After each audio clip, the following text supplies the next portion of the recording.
Hey guys, it's Penelope in London, and what I'm going to do is look at the Aries New Moon, which is happening at 7:24. I'm just making sure I'm sharing the right screen first because I've got a lot to show you today. So this is the moon that's coming up, and it's a new moon, and it's in the sign of Aries there. You can see that also we've got Mercury and Chiron involved in this, and this is from Astroseek. Let me get my marker. So this is from Astroseek, and what I want to do is also look at Jupiter, explain a bit about the moon for you, but then look at Jupiter as well, and also a little bit of Saturn. I want to explain something, what I think. I saw a brilliant video. This is Astroseek, by the way. I saw a brilliant video by the Leo King yesterday, and they were talking about flatlining, how as a society, you know, the possible idea that we flatline in order to revive. And they brought up the movie Flatliners, which I can't recall. I'm going to have to watch it again to remember it all. And the point of that movie was, and I Googled it, was that what happens in flatliners. So a group of medical students perform experiments in which they flatline in order to gain a sense of understanding of the afterlife, resulting in them experiencing euphoria and enhanced capabilities. However, they become haunted by their past mistakes. That's a really interesting idea that he brought that up, that we've got this Neptune-Jupiter thing coming up on the, when I say thing, conjunct on the 11th, 12th of April. And it's interesting times we're in because there's so much going on, and we've got the consciousness of mankind that sort of, you know, developed to a point, but we have to move beyond another point. In my view, what I'm seeing is that it's almost like a zombified sort of thing to do with social media, and our vision is blocked, you know, the true vision. And we can see that by the things that play out. So many things in the last 2 years, and our vision is blocked, you know, like we've lost our senses. And it's interesting with Neptune. Neptune is beyond the five senses, and it's out there. And then we've got Jupiter, which is expansion. So I want to look at that as well. This chart I'm going to look at and spend a little bit of time on, but I'm going to show you solar fire as well. With this chart, you can see that we've got Saturn up there with Mars and Venus. So Saturn, if we see here, is at 22 degrees of Aquarius, and Saturn will be moving into Pisces in 2023, which is going to be fascinating. I've got a Saturn in Pisces at birth, conjunct my Chiron, hardcore, in my fourth house. If anybody has that, they're going to understand. It's hard wherever it is, but I've been on a journey, haven't we all, though? So I'm not going to go too much into that, but you know, we all can understand what Saturn is, but Saturn is also the gold. So let's see that we've got the Saturn here, which I didn't notice earlier, 22 degrees. What I meant was that I didn't realize that it was on the Mars and Venus. So let's see where Mars is. So Mars is 19 Aquarius, and Venus currently is 25 Aquarius. So we've got this conjunction going on up here. So this is our direction, this is restriction, and these are our feelings and our inner feelings, our inner world, and our needs, because the ruler is to do with Taurus. We've got the Neptune already in place, Neptune, Jupiter, and then we've got the Sun on Chiron, the big wounding, and we've got Mercury, you know, we're expressing, and then we've also got the Moon, which is the emotional, you know, Moon Chiron. If we think about that, the depth of that, it's our egocentric self, it's the pain, our wounding. And we have got a nice trine here to, you can see this Pluto trining the North Node. The North Node, we're meant to be building at this point. We had the North Node in Gemini My North Node is 25 degrees Taurus. So I understand that North Node. It's like we're building behind the scenes. We keep building something slowly, steadily, surely, whatever that is for us. You know, we're meant to be building, and because it's in lined with in Taurus, it's in Venus, it's our inner needs and our being resourceful for ourselves and our five senses as well. It's what we see, feel, hear, and touch and taste. Uranus in Taurus also, I'll tell you something interesting about that when we look at solar fire, because I'm going to go back to the chart of 1856 when the last Jupiter conjunction, Neptune conjunction happened. So let's look at, maybe I'm going to look at that film. So if you've seen that film, do comment in the comments box. And then the other thing that came to mind with what's going on is the word edge, on the edge, being on the edge of something, the preface and being on the edge. So it's a boundary, it's a brink, it can be a corner, the edge can be a corner, an end. It's where we're, you know, it's the fringe, it's a line, it's a margin. It's also the outskirt, the peak, the perimeter, the point, a rim, a shore, the side, a threshold, a verge, and also dominance. This was on Wikipedia. I looked up the word edge, you know, because I do feel we're on the edge of something, and I don't really know if we know what it is, but, you know, we're in for massive changes that have been taking place, and there's a lot going on behind the scenes that a lot of people aren't aware of, because if we're just following mainstream media and we're not looking below the surface and we just believe everything in authority, as we did as kids, we believed, you know, in authority, the authority over us. We've been trained that way. And in that training, we didn't question. And why would we as children? But as adults, it's almost like we've got arrested development in society on that if power and authority, there's healthy authority, there's power which is not force. I remember Dr. David Hawkins saying, you know, and I think Jung mentioned it as well, about power and love. So that, you know, power is not to do with force. To have true power, there's no force going on in it. And now what I'm going to do is read the Aries keywords from the EA that I've been studying for years. So if we look at Aries, what does an Aries moon, new moon mean? Or not the new moon, but what does Aries mean? The archetype of Aries is to do with separation. It's the anxiety of separation. So if you think we come out of the womb, and it's the first sign of the zodiac, we come into the world and we get separated. That's our first point of separation, because when we're in the womb, we don't feel, you know, we're all cozy and safe, so to speak. And then we come out, and then we've got this so there's an anxiety of separation, which the baby then has for 2 years until it begins to individuate. That would be a healthy way that a child, you know, develops, that at the age around the age 2, 18 months, 2 years old, a child will begin to individuate. And then again, we do it as teenagers. I suggest, if you want to look at understand personality, look at Sam Vaknin on YouTube on personality disorders, narcissism and stuff like that. It's very important work at this time also.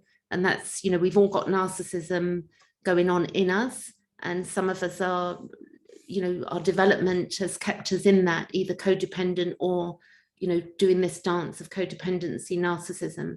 So it's not pointing the finger at others, it's that we all have this in us, and it's looking at our shadow and the recognition, oh, I'm being this way is not good, and it's not judgment of ourselves. It means, you know, good for is this life-giving, is how I am. Am I a life giver, or am I draining life out of people? So again, that was interesting to think of the anxiety separation. Then we got anger and rage. So then again, the baby screams when it comes, you know, when it's separated, you know, so the anger and the rage. And we have desires. And again, you know, really going back to that baby thing, the baby desires the mother's breast. And then you know, the object either becomes good or bad, depending on whether the baby's getting milk, as an example. And the desire for nature, and it's our identity, it's our freedom, it's our independence. It's also war, the loner, self. It can be violence. This is Aries, the archetype. And violence, sexual instinct, that's our libido, you know, as well. And Jung actually would call libido would be that, I'd almost say like it's that fire in us, like that impulsiveness. We can't stop ourselves. We want to do something. You know, I want to climb that mountain. I want to have a business. I want to be a particular way, or I want something. And then we have impatience and anger at our own limitations, or the limitations of maybe the collective, the intolerance for weakness. So it can be very intolerant of weakness. It's instinctual, it's primal, it's spontaneous and enthusiasm. It's also initiative, initiation, and expression of will, expression of our free will, which we have a modicum of, we do know that. It's where we want to be superhuman. It's our special destiny. It is narcissism as well. It comes under that. It's saying that Aries is a narcissist. It's saying the archetype. So do get that. We've all got Aries in our charts, so no one gets away from this. We've got self-interest, which can be healthy self-interest as well. We've got the warrior, the pioneer, and it can also be to do with sexual violence, the destroyer, and paranoia. So on that, then, if we go now, what I'm going to show you is that, so we've got this moon, and this is, you know, we've got some nice things going on there with the Pluto to the node. So if I look here, I'm just looking at the aspects of this. So we always know that when it's a new moon, the sun is conjunct the moon. You can see there, the sun is conjunct the moon. If you don't know astrology, that may be the first time you've understood that. And the sun is also on top of Mercury, conjunction. The moon is conjunct Mercury. Venus is on Mars, conjunct. Venus is conjunct Saturn. Mars is conjunct Saturn also. And Jupiter is in conjunction with Neptune. This is a powerful chart. The node is square to Venus. So the node squaring to Venus, it's our needs. It's like it feels uncomfortable. There's an uncomfortableness going on in that square. And there's a desire to sort something out, to solve something with regard to our needs. The node is also square to Mars. So again, it's like we might feel we want to step forward, but we feel we're being held back. When it's square, we've got also that square to the node. It's also square to the south node, which is the past. So when we're in the past, we want to integrate the past. We can't get rid of the past. We want to integrate it. I do a lot of work in healing in a ladies group on Meetup that I've got, and we speak about this. So healing is integration. It's not getting rid of something. It's and also the idea, Pete Walker, a great guy who wrote a book on complex PTSD, outstanding book to understand complex PTSD issues and complexes. He explains that if we have the be all and end all, the savior complex, that one day when this happens, I'm going to be healed. It does not work that way. You know, you could end up with, you could win the lottery, or I mean, that's a big example, but you could win the lottery, or something could happen that you think, if I get that, then my life will be okay. If I reach this particular weight, then my life will be okay. We're much deeper than that. There are no quick fixes. And there are ways and tools that we can use on our journey to speed things up. But again, wisdom, Saturn as well is involved. So it's not all cut and dried, straightforward. So we can let ourselves off the hook if we understand that basically that healing is not all or nothing. It can be 1 step forward, 2 steps back, 5 steps forward, 1 step back. We just keep moving forward, turtling along. 1 step, or like a caterpillar, one foot in front of the other, and being really kind to ourselves and our inner child when we have like our bad off days, because it's okay to not have it all together every single day. So we've also got the node is sextile to Neptune, which is sweet. The node is trine to Pluto, which is, that's a beautiful thing to have, the node trine to Pluto.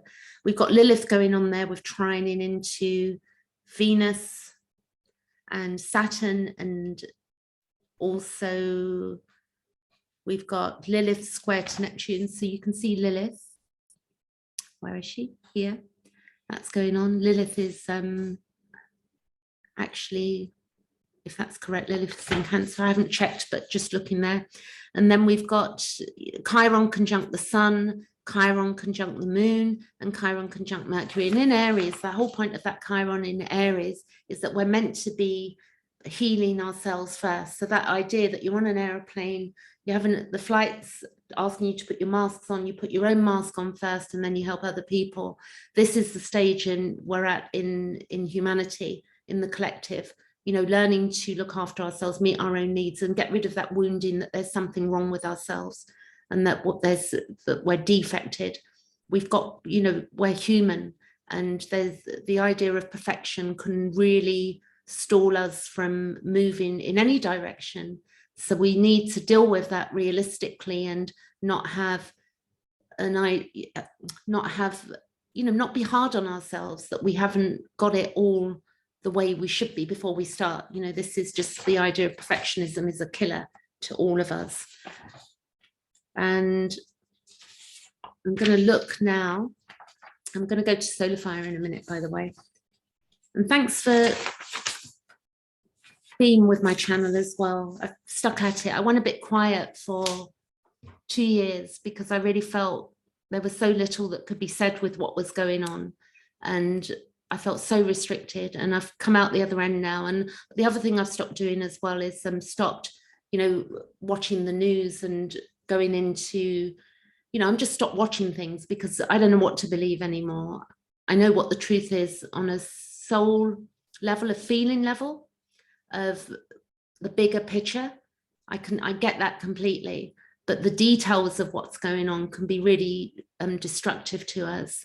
And you know, for some people it is really harsh because there's some real stuff going down in this world.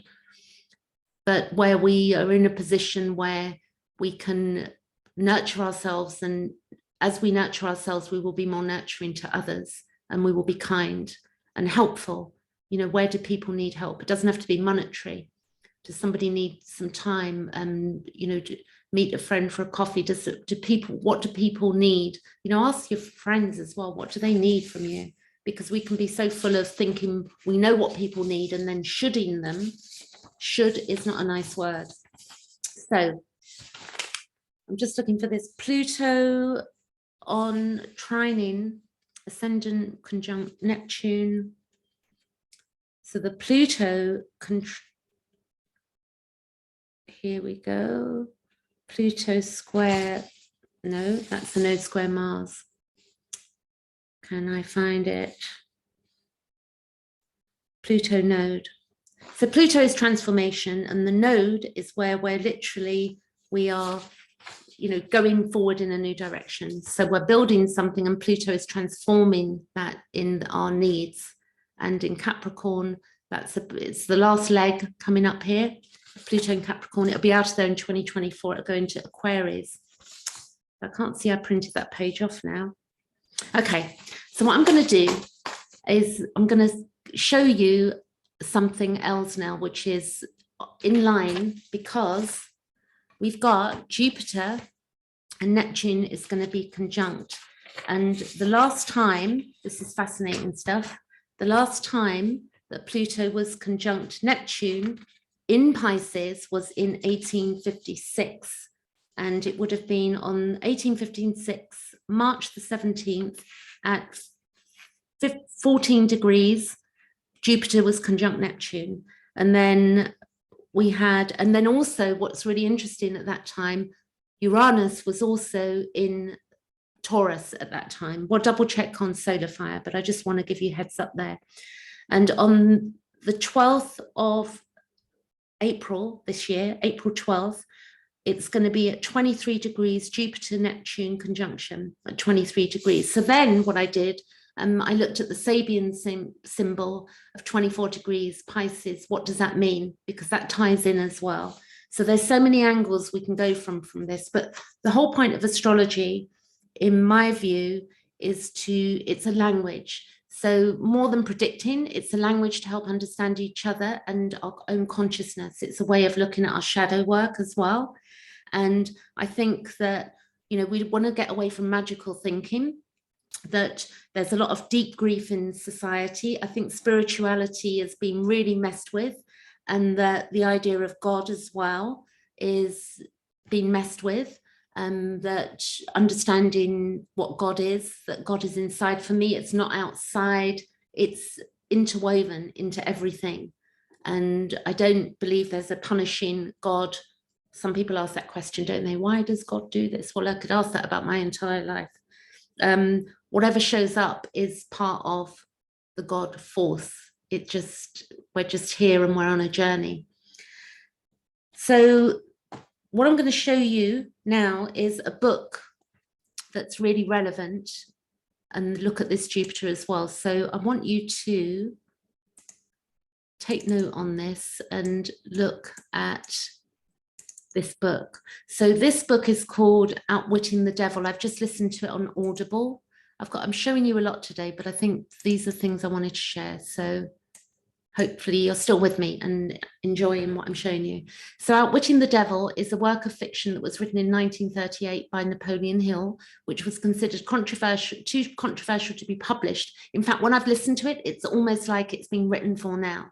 That book, you know, the idea that, you know, the fear that the devil wants to put into you, and the idea that we are slaves to this, you know, devil, all of us, you know. So when we look at it from an archetypal point of view, and also that the devil thinks he's something special, but he's not. And only we make, I'm not saying him or her because we don't know, but it special. And we give it power. So the book is written as an interview between Mr. Hill and Mr. Earthbound and the devil, our inner dark self, wherein Hill attempts to uncover the secrets to freedom and success by evaluating the greatest obstacles that humans face in order to attain their personal goals in life. Outwitting the Devil was released by Sterling Publishing in June 2011. I can't believe that it wasn't published before that. I mean, I'm sure if he knows Napoleon Hill, he'd be dead happy to know, that that book has been published, because it could have saved a lot of people a lot of problems if it was published in 1938. That would have been around the time of the Depression, which we seem to be going into, or we don't know what's going to happen with the monetary stuff, but we seem to be going into that. We're still looking at astrology. We're still going to look at solar fire. The next thing I want to show you, which is amazing, was this guy was born on the day of the Jupiter-Neptune conjunction on the day he was born. Watch this here. So the Neptune-Jupiter conjunction that we're having, that last happened exactly in 1856 on the March 17th. So this man was born, and he's Russian, and he was born on March the 17th, 1856, and he lived until 1910. So I just want to show you something here, because there was a lot of shadow work in this. I haven't read up all about him, but I'm going to show you some of the art that he produced during that time. And there were two in particular that touched me. So you can Google him. So this one, now if you look at this reminded me of the movie Avatar. This figure here really reminds me of that movie. I think it's called Avatar. I think it is. I'm not a great movie person, but I was really fascinated to see that, because that's what came to mind. So it's worth probably looking at his work. And then if I go back, let's see. No, I want to go forward, and then I want to go back to here. Okay, here. And there's another one I want to show you. So if you think Neptune conjunct Jupiter, I'm going to tell you what that means. So this other picture, which really was found really beautiful.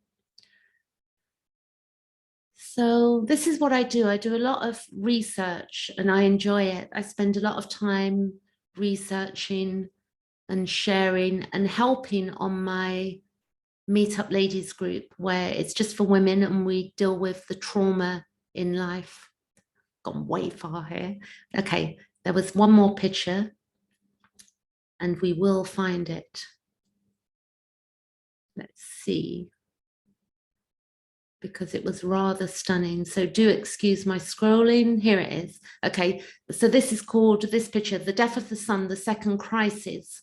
In February 1903, Rubel, I'm assuming I pronounce it that way, Rubel was discharged from a clinic. So he had mental health issues, which is interesting because he had Jupiter conjunct Neptune. He was lethargic and absent-minded. All attempts to paint led to nothing, and doctors advised him to send him to Crimea. However, by April, his apathy transformed into a heavy depression, and it goes on, and the painter had to return to Moscow. So this is one of his pictures in 1904.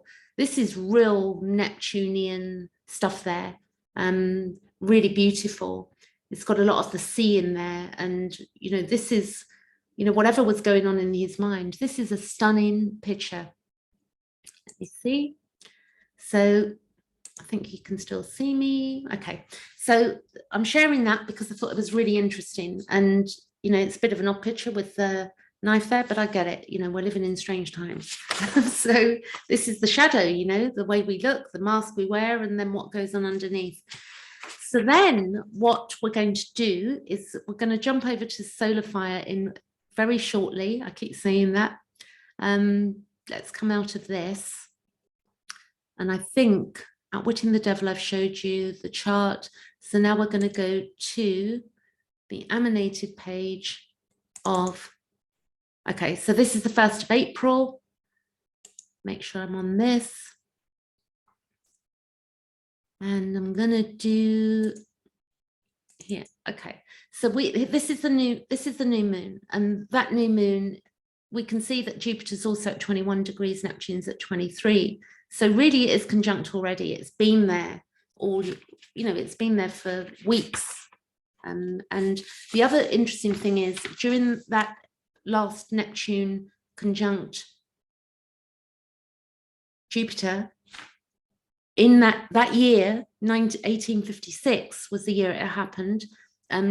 Tesla was born. Nikola Tesla was born on July 10th, 1856, and also on May 6, 1856, Sigmund Freud, father of psychology, was also born.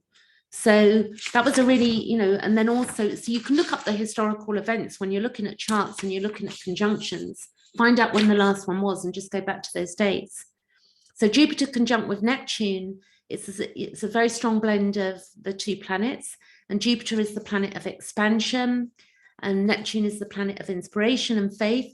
With Jupiter conjunct Neptune, there is an extraordinary dose of creative energy available to pursue an artistic work that requires enhanced imagination, and it's a spiritual knowing permeates the air, and it's also along with compassion. So I think in a way, when we see these things going on in the world, and like war, and because of social media now, we see things so quickly flash before us, but, you know, it's very difficult to know, you know, on certain intricate details, what is true, what is truth. And that whole North Node, when it was in Gemini, was about that. So, you know, I've basically got to a point where I cannot indulge in things that, you know, I can't allow myself, I've got to maintain my mental health. That's what I'm trying to say. So I can't really let myself go off on a tangent of arguing points with people. You know, I do believe that there is, to me, God, whatever that means to me. It's not a person. It's a feeling for me. I see it in flowers as well. Saturn in Pisces, I'm going to also look at as well. So you can see this moon, and then if we go, you can see the moon in here. So look where the moon is happening for you. That moon is happening for me in my 5th house. My 5th house is Aries, and my Venus is 18 of Aries. So it's not quite conjunct that. And then also what we've got is that the Chiron's actually moving into my Venus, but I don't see it as being a bad thing. We've also got the Jupiter, Mars will cross over Saturn. So let's go days ahead. We're just going to look a little bit ahead. So there we go, that we've got on the 5th, we've got the conjunction with Mars. So this is restriction. That's a holding back. Saturn is restricting Mars. You know, Mars wants to move ahead. I just want to see if you can see me there. Okay, so then we've got you know, there's a lot going on, but thankfully that actually that is that moving into a trine, or it's moving out of a trine to Pluto. I think it is, because it would have been 28 and it's still in trine. So 1, 2, 3, yeah. I'm looking at the node there. And then we've also going to have later this year in September that Uranus will square Saturn again, because Saturn's going to go retrograde and then it will go forward. So we've got another square of Saturn-Uranus going on. And we can see how that's played out with food restrictions and fertilizer, that Uranus in the sign of Taurus, how it's, you know, it's caused us, it's shocking for us, and it's just beginning. So we've got to be really aware of what we're doing with our foods and our resources, because Taurus is to do with our resources and our inner needs, and we need to eat. And it's incredible, isn't it, when we think about it, how many of us there are, how organized we can be. And it seems to me the cock up is to do with the psyche of man, which Jung referred to in a BBC video from years ago, that, you know, the issue is the psyche of man. It's Earth has been very giving to us as human beings, and how long Earth has existed. You know, it's probably was far more beautiful. Earth, there are still beautiful places on Earth, no doubt. So I think I'm just going to read the Jupiter conjunct Neptune now and what that means, because that's useful to know. I hope I'm not missing anything here that I've said that I'm going to show you. I can literally show you the chart of, if I go to the 17th, that will be nice for you to see, 17th of March, March 17th in the USA, March, and that was 1856. So there you go. You see here, you got the 1856. So just, that would have been 17th of March, hours ahead. Then Jupiter crossed over Neptune. There you go, Jupiter crossed over Neptune, and it would have been exact at 18 degrees 13. So you see there. So you can see that Uranus in 1856 was also in Taurus at 17 degrees there, and Pluto was also in Taurus. So fascinating times we're in, but I do believe that what I heard the Leo King say with whoever he was interviewing, a guy called, I think it was Robert Phoenix, I can't remember his name exactly, the second guy, but you can go to his channel and you'll see it. I think it was uploaded a few days ago. It was a 3-hour thing they were doing, but fascinating to hear that about the flatlining, that when are we going to get it? You know, when is humanity going to get the reality of what it is to be human, you know, to be fair with each other? We're always going to have levels of consciousness that are going to be troublesome. I don't believe we can be completely free of that. I think that would be too much magical thinking. And maybe that's not our path as humanity, because, you know, we've got too much to deal with. You know, we've got viruses, we've got food shortages, we've got resource shortages. And what are people arguing about? You know, when people get into war, and what are we arguing about? You know, who's right, who's wrong? You know, why do these things even have to happen? Why are children, you know, abused or sexually violated? Why is there trafficking? You know, why are people unkind to each other? We have a lot to think about. So what can we do is to, like, we look at our own shadow and we do the proper inner work, and we get, you know, to be life givers. And I don't mean literally giving birth, but be a life giver. You know, as we sort out our own stuff, we can become decent human beings, wise. It takes time. You know, no, it's not going to happen overnight. Whatever, I don't even think there is anything going to happen. It's just that we have to get more organized. And, you know, and all this thing with New World Order is not you know, the idea of they want to chip us and stuff like that really is not my cup of tea. at all. I'm sure for many it isn't, but a lot of people aren't aware of what the World Economic Forum is. You know, when I speak to people in the UK, they don't know who Fauci is. So it's a bit confusing to me. I feel sort of like I'm alone in the world, knowing things, and I'm thinking, oh my God, people need to know this stuff. I know I'm not alone, but it can really feel like that sometimes. 2022, I'm going back to this chart here, if I can. So this 1st of April 2022, you've got the conjunction, you've got Uranus in Taurus. So the Jupiter conjunct Neptune, the Jupiter, I keep messing this camera around today. So what we got, the Jupiter conjunct Neptune is this is from Robert Hand, and this is from a book called Planets in Transit. You can get it on, you can get that book on Amazon. It's a great book. It's got all of the aspects in it. So Jupiter conjunct Neptune from that book says, during this transit, your ideals will be aroused as they seldom are at other times, and you will approach life with a greater sense of compassion. So good. And why are we being compassionate? Because we're seeing things that are helping us to be compassionate. People who cannot help themselves will win your sympathy, which is happening, especially when you encounter them personally or through working with others in a charitable enterprise. Your primary concern is to help individuals by giving them a hand. And it's well overdue, isn't it, that we give each other a hand. You may be less concerned with transforming the social order that has given rise to conditions that oppress the people you are dealing with. Your interest in spiritual, religious, and mystical philosophy is likely to grow at this time. You may become involved in a group that is studying these subjects. The world no longer seems to meet your needs adequately. Now, I feel that the world is no longer meeting my needs adequately.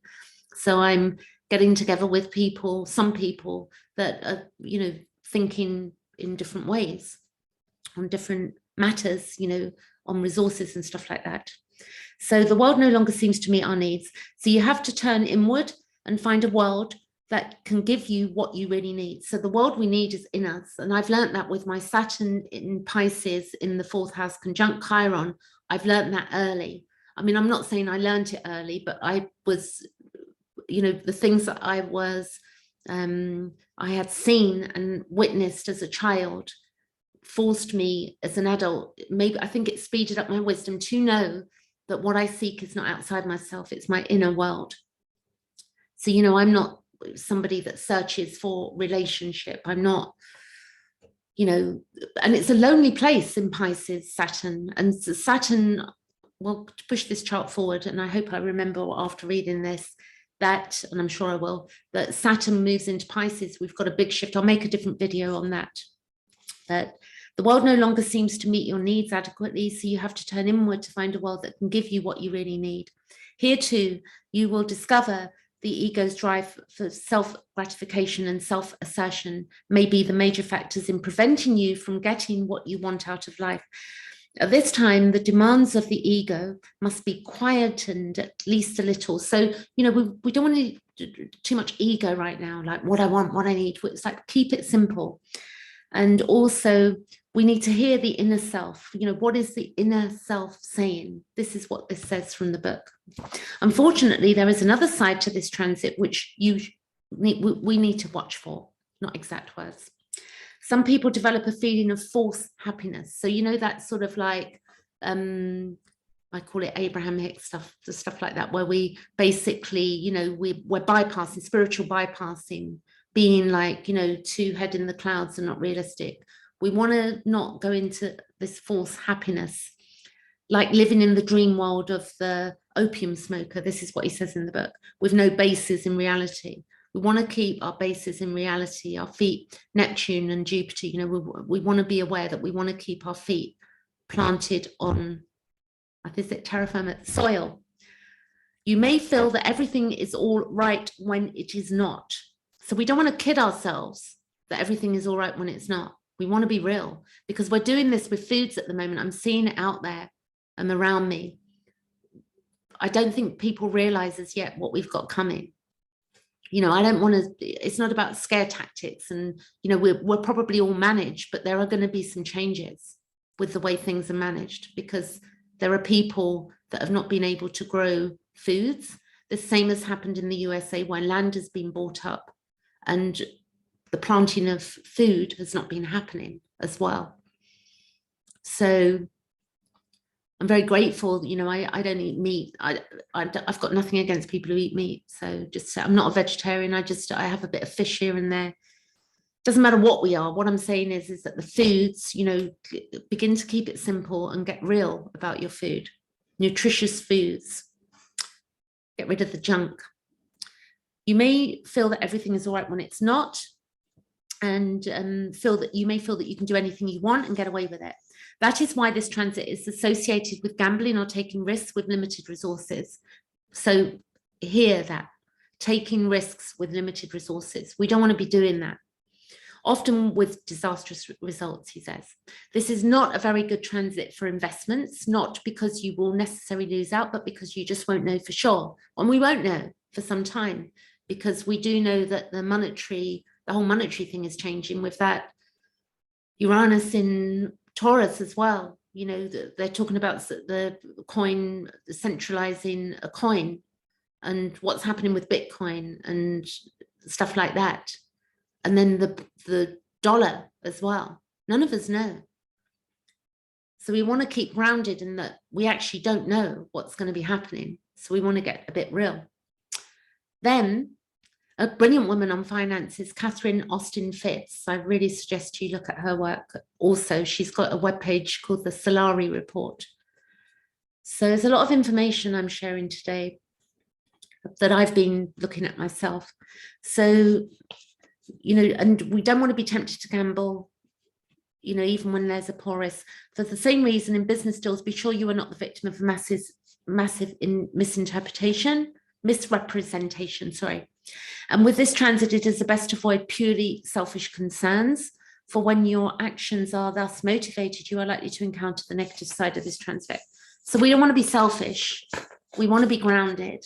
And we want to, you know, we can get creative. You know, what can we do that isn't going to cost a lot of money? You know, how can we help ourselves? How can we help others realistically, not overly gamble, you know, keep some groundedness, be compassionate, but, you know, not stupid compassion, stuff like that. Anyway, I was going to share more on Saturn, but I think I'm done for today, and then I'll come back with something else. I'll follow on this Jupiter and Saturn, but, you know, enjoy that new moon. I feel quite directed with this new moon. It's doing a few octiles to my other planets, but I feel safe, and I feel grounded in myself, and, you know, self-control as well.